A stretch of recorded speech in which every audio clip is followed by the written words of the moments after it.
लोकसभा चुनाव नतीजों के बाद चंद्रबाबू नायडू की टीडीपी और नीतीश कुमार की जेडीयू की अहमियत एनडीए के बहुत ज्यादा हो गई है। यही वजह है कि अब दोनों ही पार्टियों की तरफ से प्रमुख मंत्रालयों की मांग की जा रही है। टीडीपी के सूत्रों ने बताया कि पार्टी ने एनडीए के आगे 6 बड़े मंत्रालयों की मांग रख दी है। टीडीपी लोकसभा स्पीकर का पद भी चाहती है। पार्टी सूत्रों ने बताया कि टीडीपी का हर बात पर रुख लचीला है। दिल्ली में बुधवार को हुई एनडीए के बैठक में टीडीपी प्रमुख चंद्रबाबू नायडू शामिल हुए। इस दौरान प्रधानमंत्री मोदी का बगल में बैठे हुए उनकी तस्वीरें भी सामने आई हैं। नायडू के बगल में नीतीश कुमार भी बैठे हुए नजर आए हैं। टीडीपी इस वक्त एनडीए की दूसरी सबसे बड़ी पार्टी है। उसे 16 सीटों पर जीत मिली है। इसके बाद तीसरा नंबर जेडीयू का आता है, जिसके पास 12 सांसद है। एनडीए की सबसे बड़ी पार्टी बीजेपी है, जिस 240 सीटों पर जीत मिली है।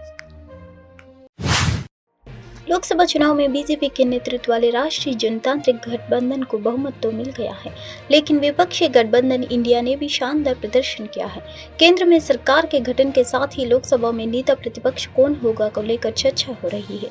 इस बीच सूत्रों ने बताया कि लोकसभा में विपक्ष के नेता कांग्रेस नेता राहुल गांधी बन सकते हैं। सूत्रों ने कहा कि कांग्रेस में अंदरखानी विचार चल रहा है कि राहुल गांधी सदन में कांग्रेस की कौमन संभाले और लोकसभा में नेता प्रतिपक्ष बने। जल्द ही कांग्रेस संसदीय दल की बैठक में लोकसभा में कांग्रेस का नेता तय किया जाना है। इस बीच कांग्रेस सांसद मरियम टैगर ने भी खुलकर राहुल गांधी को विपक्ष के नेता बनने की मांग की है। लोकसभा चुनाव के रिजल्ट सामने आने के बाद अब सरकार बनने की बारी है। एनडीए के पास 293 सीटें हैं। उम्मीद लगाई जा रही है कि तीसरी बार मोदी सरकार बनने जा रही है। एनडीए की बैठक में सरकार गठन पर चर्चा होगी। वहीं आईएनडीए गठबंधन की बैठक में विपक्षी नेता आगे की रणनीति बनाएगी। कैबिनेट ने आज की बैठक में राष्ट्रपति की 17वीं लोकसभा को तत्काल प्रभाव से भंग करने की सलाह दी है। राष्ट्रपति ने कैबिनेट की सलाह स्वीकार कर दी है और 17वीं लोकसभा का भंग करने के आदेश पर हस्ताक्षर कर दिए हैं। केंद्रीय गृह मंत्री अमित शाह बसपा के राष्ट्रीय अध्यक्ष जेपी नड्डा के आवास पर पहुंचे। रक्षा मंत्री राजनाथ सिंह की आवास पर मौजूद रहे। दिल्ली में पानी की किल्लत के मामले में सुप्रीम कोर्ट ने हिमाचल प्रदेश और हरियाणा सरकार को गुरुवार को अहम निर्देश दिया है। कोर्ट ने हिमाचल प्रदेश को शुक्रवार से हर दिन 137 क्यूसेक अतिरिक्त जल छोड़ने का निर्देश दिया। कोर्ट ने हरियाणा से कहा कि वह अपने क्षेत्र में पड़ने वाली नहर के जरिए पानी के दिल्ली तक पहुंचने में सहयोग करे। अदालत ने साथ ही कहा कि दिल्ली सरकार को पानी की बर्बादी नहीं करनी चाहिए। सोमवार तक सभी पक्ष मामले में हुई प्रगति की जानकारी दी। मामले में अगली सुनवाई सोमवार को होगी। सुप्रीम कोर्ट के आदेश पर हरियाणा सरकार ने आपत्ति जताई कि उसके पास यह जानने की तरीका नहीं है कि हिमाचल से हथनीकुंड कितना पानी पहुंचा। हथनीकुंड ब्राज से होता हुए दिल्ली के वजीराबाद पानी पहुंचना है। कोर्ट ने इसके जवाब में कहा कि आदेश दिया जा चुका है। अब सोमवार को आप बताना कि मामले में क्या हुआ है। समाजवादी पार्टी के मुखिया अखिलेश यादव ने गुरुवार को इंडिया गठबंधन की सरकार बनने की उम्मीद जताई। पत्रकारों के सवालों का जवाब देते हुए उन्होंने कहा है कि लोकतंत्र में जब गिनती होती है तो आस और उम्मीद कभी खत्म नहीं होती है। इंडिया गठबंधन बहुमत से काफी दूर है, क्योंकि उनके खाते में 234 सीटें आई है। लोकसभा में बहुमत के लिए 272 सीटों की जरूरत होती है। हालांकि फिर भी उसने सरकार बनाने की आस नहीं छोड़ी है। दरअसल एनडीए को इस बार 293 सीटों पर जीत मिली है और बीजेपी के खाते में 240 सीटें गई है।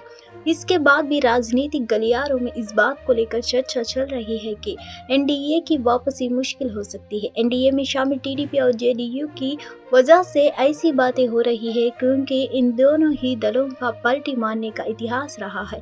फिलहाल टीडीपी के पास 16 और जेडीयू के पास 12 सीटें हैं। इंडिया गठबंधन के नेता इशारों में दोनों दलों को अपनी ओर करने की बात कर रहे हैं। जेडीयू के वरिष्ठ नेता केसी त्यागी ने सरकार गठन पर चर्चा के बीच अग्निवीर योजना और यूसीसी के साथ 4 मुद्दों का उठाकर बीजेपी को टेंशन बढ़ा दी है। गुरुवार को केसी त्यागी ने कहा कि अग्निवीर योजना की समीक्षा हो, इस पर विचार करने की जरूरत है। यूसीसी पर सभी पक्षों से बातचीत हो। उन्होंने यह भी कहा कि जातिगत मतगणना पर बिहार ने बहार का रास्ता दिखाया है। बिहार को विशेष राज्य का दर्जा मिलना चाहिए। केसी त्यागी ने कहा कि यूसीसी पर नीतीश कुमार ने विधि आयोग को चिट्ठी लिखी थी।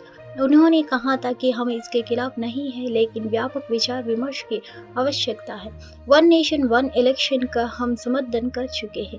अग्निवीर योजना पर नए तरीके से सोचने की आवश्यकता है। एक बड़े तबके में असंतोष था। मेरा ऐसा भी मानना है कि उनके परिजनों को भी चुनाव में विरोध जाहिर किया, लिहाजा इस पर नए तरीके से विचार करने की आवश्यकता है। देश में एक बार फिर से एनडीए सरकार बनने में सिर्फ 3 दिन बाकी बचे हैं। 8 की बजाय अब 9 जून को केंद्र की नई सरकार का शपथ ग्रहण समारोह दिल्ली में आयोजित होगा। पीएम मोदी एक बार फिर पीएम बनने जा रहे हैं। मोदी सरकार 3.0 के लिए तैयारियां शुरू हो गई है। बुधवार शाम हुई एनडीए की बैठक में पीएम नरेंद्र मोदी को सर्वसम्मति से अपना नेता चुना गया है। 8 जून को देश में एक बार फिर से एनडीए की सरकार बनने जा रही है। 9 जून को पीएम मोदी तीसरी बार प्रधानमंत्री पद की शपथ ले सकते हैं।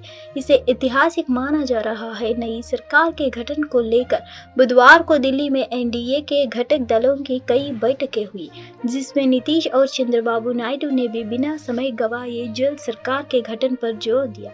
वहीं अगली सरकार के गठन के लिए नरेंद्र मोदी ने भी राष्ट्रपति को अपना इस्तीफा सौंपा दिया है। आज़ादी के बाद ये दूसरी बार है जब किसी गठबंधन को तीसरी बार जनादेश मिला है। वहीं पुराने कई मंत्रियों का पत्ता मोदी के नए मंत्रिमंडल से कट सकता है, तो वही कई तो रिपोर्ट भी किया जा सकता है।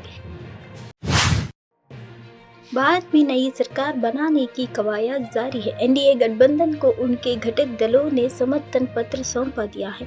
नरेंद्र मोदी का तीसरी बार सत्ता में वापस आना तय माना जा रहा है।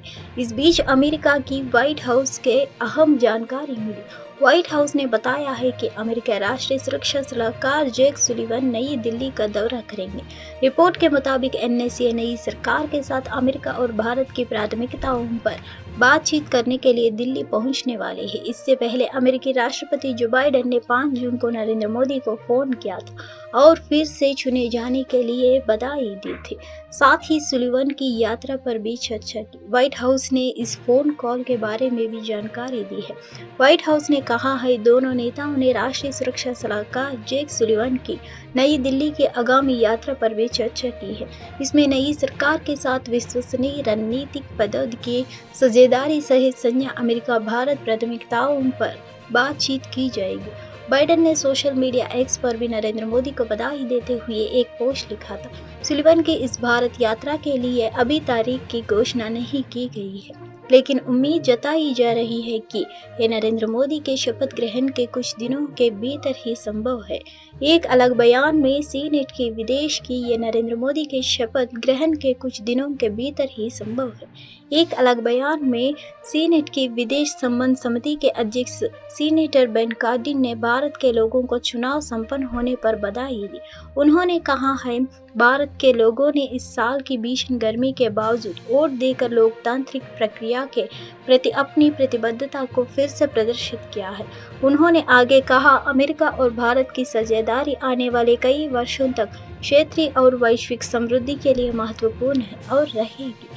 मैं इस रिश्ते को मजबूत करने के लिए तत्पर हूँ और मेरा मानना है कि ये तब तक कायम रहेगा जब तक ये वापसी सम्मान, विश्वास तथा लोकतांत्रिक मूल्यों के प्रति प्रतिबद्धता पर आधारित है।